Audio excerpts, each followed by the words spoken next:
پتا نہیں کہ کدھر سے کدھر ملک کو لے کے جا رہے ہیں. یہ ویڈیو پوری سننی ہے, پوری سنے گا تو مزہ آئے گا, آدھی ویڈیو سنے گا تو پھر کچھ سمجھ نہیں آئے گا. ویڈیو چیک کر. میرے پیارے پاکستانیوں, جنرل ریٹائرڈ فیض حمید کا سارا ڈرامہ مجھے ملٹری کورٹ لے جانے کے لیے کیا جا رہا ہے.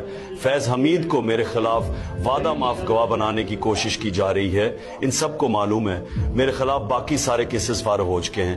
یہ اس لیے مجھے اب ملٹری کورٹس کی طرف لے جانا چاہتے ہیں. یہ جنرل فیض حمید سے کچھ نہ کچھ اگلوانا چاہتے ہیں.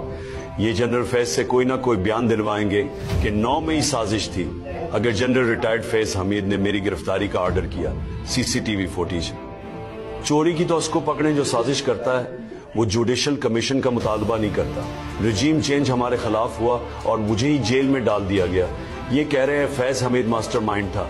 کیا فیض حمید نے مجھے گرفتار کرا ہے؟ ان کو شرم نہیں آتی. یہ کہہ رہے ہیں general Faiz Hamid Bushra be کو ہدایات دیتا تھا. مجھے کوئی فکر نہیں. اگر وہ میرے خلاف کوئی گواہی دیتا ہے, میں جنرل فیض حمید کی حد تک صرف یہ کہہ رہا ہوں, وہ طالبان کے ساتھ 3 سال تک مذاکرات کر رہا تھا, اس کو ہٹانا نہیں بنتا تھا. میں نے جنرل باجوہ سے بھی کہا تھا اس کو نہ ہٹاؤ.